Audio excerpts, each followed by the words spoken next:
J'espère que tu vas bien ce soir. Bienvenue dans cette nouvelle vidéo. Ce soir, je vais te lire 4 threads d'horreur de mes abonnés. Installe-toi confortablement, mets-toi sous ta couette, éteins la lumière. Et si toi aussi tu adores les threads d'horreur, j'espère que cette vidéo va te plaire et va te faire frissonner. Mais cette fois-ci peut-être un petit peu de peur. Les histoires seront illustrées et accompagnées de bruitages.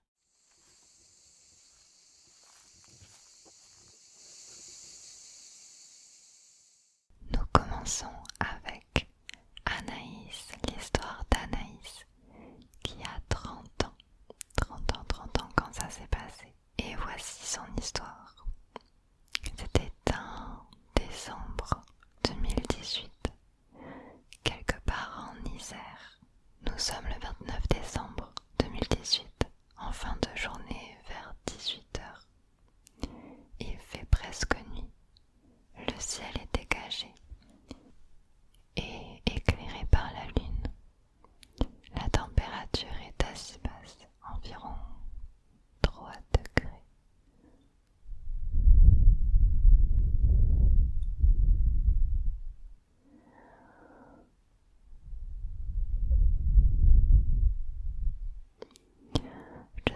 Je suis en patrouille avec une collègue. On avait presque terminé le service. On avait presque fini le service. Quand tout d'un coup un autre collègue nous demande de nous rendre au parc de Falavier. Au parc de Falavier. Un homme a appelé en disant qu'il allait sauter dans le lac. Du coup, on s'y est rendu au plus vite.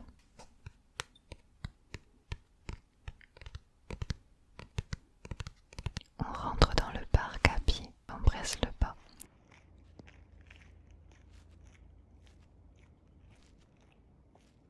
Le parc est uniquement éclairé par la lune.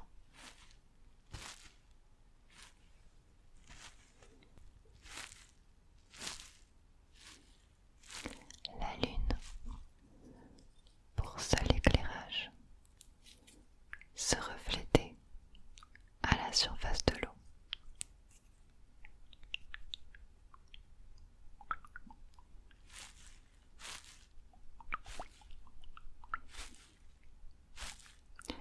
Les ombres des arbres se découpaient et se dressaient face à nous. Le parc, qui en journée est si accueillant, nous paraissait effrayant et inconnu. Dans ce parc, il y a un lac.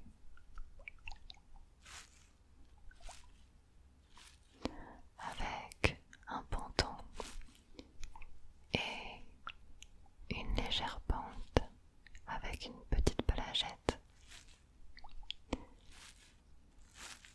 On voit une première silhouette au niveau de la plage qui avance vers l'eau. On l'interpelle de loin et, mais 2 secondes plus tard, elle avait disparu. On cherche.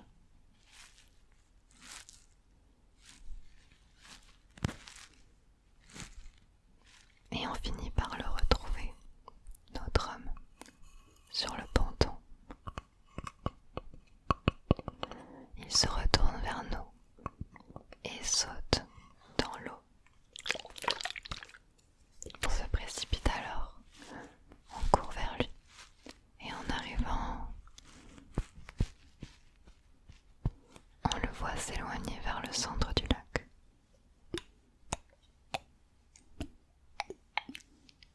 Certainement pour mettre fin à ses jours.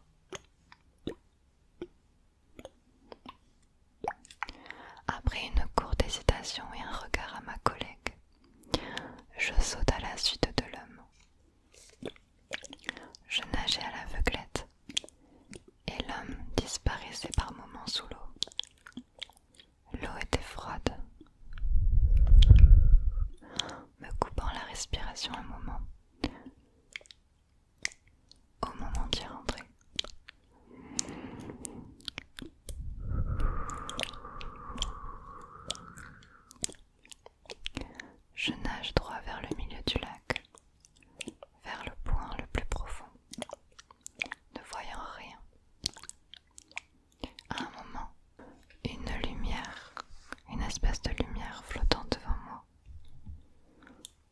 Je l'ai suivi jusqu'à arriver à notre homme. Une fois à son niveau, il passe de nouveau sous l'eau. Et je me rends compte qu'il a des lestes d'haltères accrochées aux pieds, des poids qui l'entraînent vers le fond, des poids lourds, des sacs d'haltères. Il passe sous l'eau et je tente de le rattraper. En plongeant à mon tour, l'eau était sombre.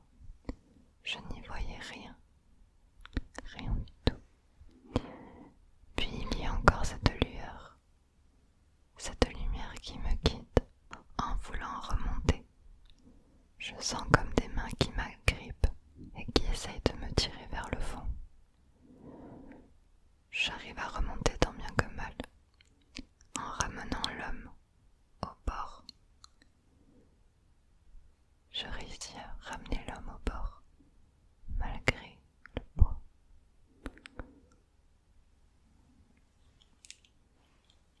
On attend les pompiers. Je suis transie de froid et sous adrénaline. Ma collègue a tout géré depuis la rive. On se fait examiner par les pompiers. Puis on finit par rentrer avec ma collègue. Je rentre prendre une douche bien chaude et dormir, ne réalisant pas ce qu'il venait de se passer. Ce n'est que le lendemain, en discutant avec ma collègue, qu'elle me dit qu'elle m'a vu passer sous l'eau à plusieurs reprises. Elle s'inquiétait de ne pas me voir remonter. Je lui parle alors de cette lumière qui m'a guidée pour que je remonte à la surface. Elle me dit ne pas avoir vu de lumière. J'ai mis plusieurs jours à m'en remettre, j'étais sous le choc. Et ne me souvenant pas du tout de ce qu'il s'était passé. Tout m'est revenu plus tard, c'est pour ça que je vous la raconte. Et surtout les frayeurs que j'avais refoulées sont revenues. Mais en tout cas, je ne sais toujours pas si cette petite lumière était réelle ou non. Mais quelque chose m'a bien guidée ce soir-là. Peut-être ma bonne étoile, allez savoir. J'espère que cela vous a plu. En l'écrivant, j'en ai encore des frissons à l'évocation de ces souvenirs. Bonne nuit la team. Merci Anaïs de nous avoir raconté ça. C'est vraiment une histoire très émouvante. Et je sais pas ce qu'était cette lumière, mais je pense qu'elle t'a sauvé et qu'elle t'a aidé à remonter à la surface malgré le mec qui s'accrochait à toi, malgré les haltères à ses pieds. Est-ce que tu sais ce que est devenu cet homme? Est-ce que tu as pu avoir plus d'informations sur lui? Voilà, c'est très intéressant. Tu es très très courageuse et franchement, on ne se rend pas compte de tous les efforts que font les personnes qui font ce même travail que toi et qui mettent en jeu leur vie à plein d'occasions pour sauver des gens. Voilà. Merci beaucoup Anaïs.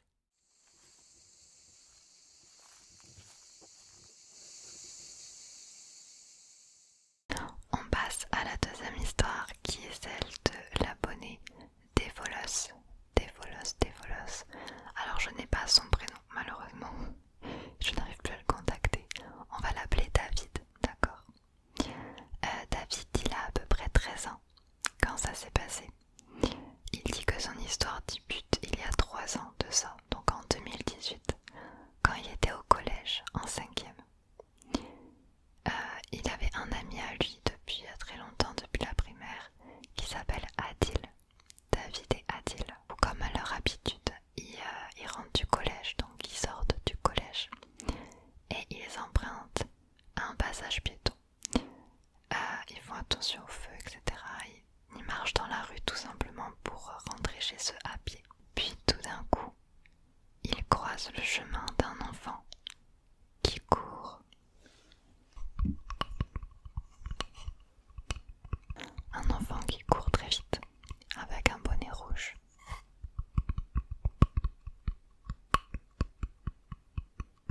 Il a l'air effrayé.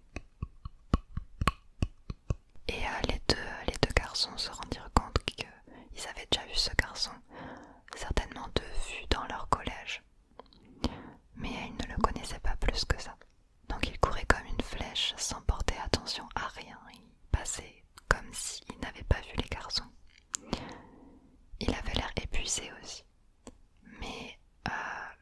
garçons, ça les alertèrent pas plus que ça et ils continuèrent leur chemin. C'était assez courant au collège que des gens se mettaient à courir, voilà, ils étaient jeunes donc ça les alertèrent pas plus que ça. Puis quelques mètres plus loin, quelques instants plus loin, il y a deux garçons, deux grands garçons âgés vraiment de peut-être 3 ans de plus qu'eux, qui arrivent devant eux et qui s'arrêtent. Ils émettaient tous les deux ce sentiment de malaise à travers de grands sourires. Ils avaient l'air un peu épuisés mais déterminés. Après un court moment, ils posèrent une question. Vous avez pas vu un garçon avec un bonnet rouge? Les deux garçons, plutôt fiers de l'avoir vu passer, étaient contents de répondre que oui. Ils avaient vu effectivement un garçon avec un bonnet rouge passer en courant à très vive allure dans cette direction-là. Et direct, les deux grands et imposants garçons courèrent dans la direction. Adil et moi, au début, rigolions de la situation. Nous pensions qu'ils jouaient à touche-touche, attrape-trappe ou quelque chose dans le genre. À leur âge, David et Adil étaient immatures, donc ils ne se rendaient compte de rien. Au moment où ils regardèrent les garçons partir au loin, ils virent un d'eux sortir un couteau avant de disparaître entre les ruelles. Adil et moi n'avons jamais connu la fin de l'histoire. Nous n'avons jamais su la suite, mais nous avons été très effrayés par la situation. On a quand même prévenu la police, certainement accompagnés des parents.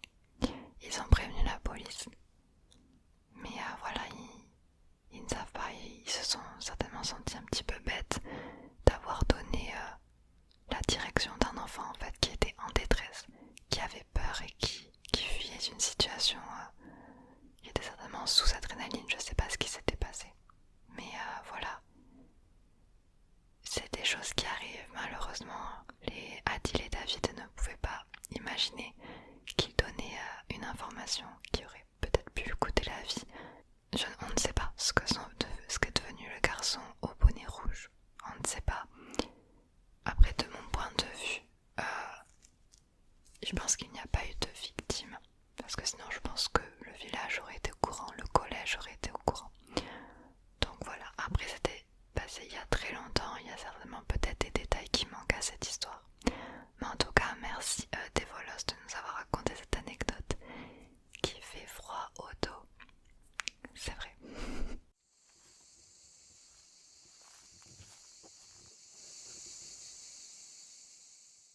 On passe maintenant à la troisième histoire, qui est l'histoire de l'abonnée Neige.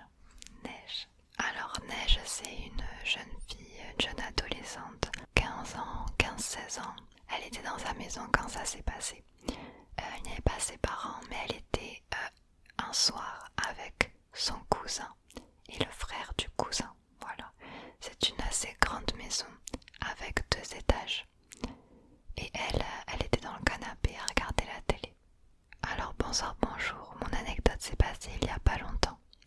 J'étais chez moi sur le canapé à regarder la télé quand j'entends quelqu'un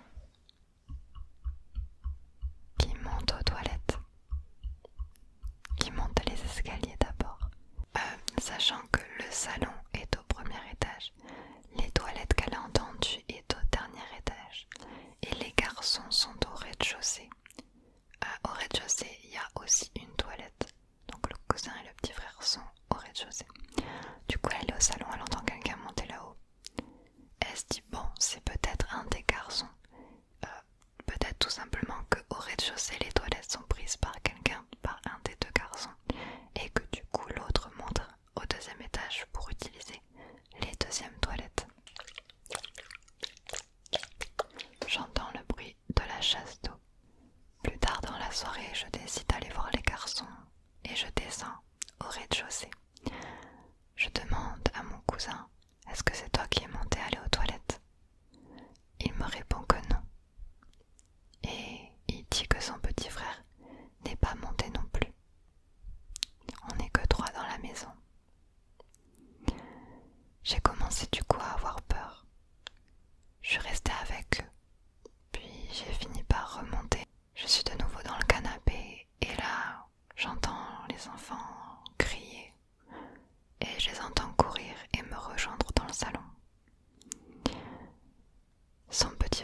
garçon a dit qu'il y a aussi cette même personne dans la chambre. Il l'a vu aussi passer dans sa chambre et que du coup il n'a pas du tout envie. Et il fondit en larmes. Prise de panique, je fondis aussi en larmes et j'essayais d'appeler ma mère. Ma mère nous a aussitôt demandé si les portes étaient bien fermées à clé. On a vérifié et elles étaient toutes fermées. La mère dit aux enfants de sortir de la maison, de quitter la maison et de les attendre devant. Elle appela aussi la tante. Quelque temps plus tard, tout le monde était réuni et la tante expliqua que c'était probablement elle qui était dans la maison pendant cette soirée-là. Elle dit avoir étendu des vêtements dans la machine et effectivement, Neige se dit que c'était potentiellement ça parce qu'elle savait que la tante était passée dans la maison. Elle savait aussi qu'elle était partie, mais elle ne l'avait pas vue partir de la maison de ses propres yeux. Mais elle était pourtant certaine qu'elle était partie. Mais apparemment non, la tante était encore dans la maison, mais les trois enfants ne le savaient pas. Voilà, et aujourd'hui je ne suis pas certaine à 100% que ce soit vraiment elle. Et j'ai toujours au fond de moi peur. Quand je vais aller me laver pendant une semaine, je mettais de la musique pour me rassurer. Mais bon voilà, je te souhaite une agréable soirée ou journée. Moi je vais dormir car il est minuit 52. Merci beaucoup Neige de nous avoir raconté cette histoire. Je pense que oui, les deux garçons avaient dû voir ta tante qui était certainement habillée en blanc ce jour-là. Et vu qu'ils ne s'attendaient pas à voir quelqu'un, ils se sont imaginés que c'était ça, peut-être un fantôme, quelque chose comme ça. Je pense aussi que c'est fort probable que ce soit ta tante. Alors je ne pense pas que tu dois avoir peur en tout cas, même si ça a dû te faire de sacrées frayeurs, surtout d'être toute seule avec les deux garçons.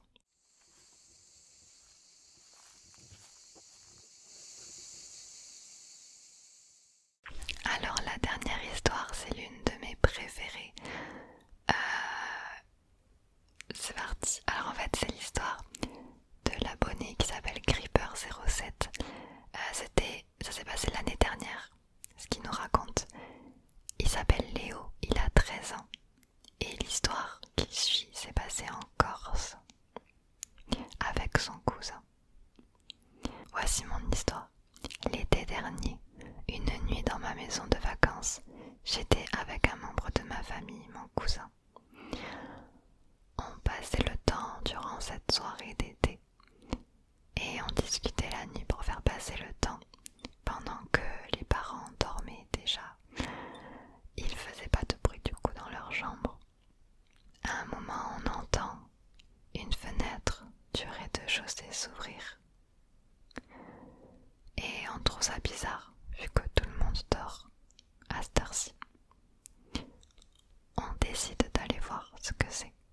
On descend donc les escaliers à tâtons, tout doucement.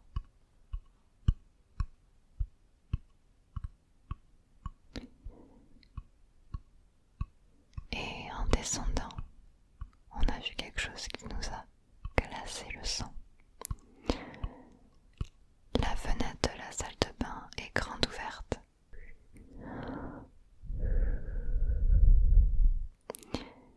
Là, il y a deux possibilités. Soit c'est juste le vent qui a fait ouvrir la fenêtre, donc il n'y a rien. Soit il y a quelqu'un qui vient d'entrer, et là on n'est pas bien. On veut rester optimiste, on garde les pieds sur terre évidemment. On se dit qu'il n'y a rien. On commence à remonter les escaliers, mais en passant devant la cuisine était allumée. Et il y avait quelqu'un qui mangeait dans la cuisine. Il y avait quelqu'un là qui se faisait un bon plat là, qui était en train de manger en mode tranquille, chill. Il mangeait dans la cuisine. La personne n'a pas vu les garçons. Là, Léo tient à dire que vous pouvez peut-être penser que c'est probablement un membre de la famille, un ami, quelqu'un comme ça. Mais non, le lendemain, ils vont demander et on leur dira bien que tout le monde dormait à ce moment-là, que vraiment il y avait personne et que personne ne s'est levé, surtout pour manger. Bref, revenons à l'histoire.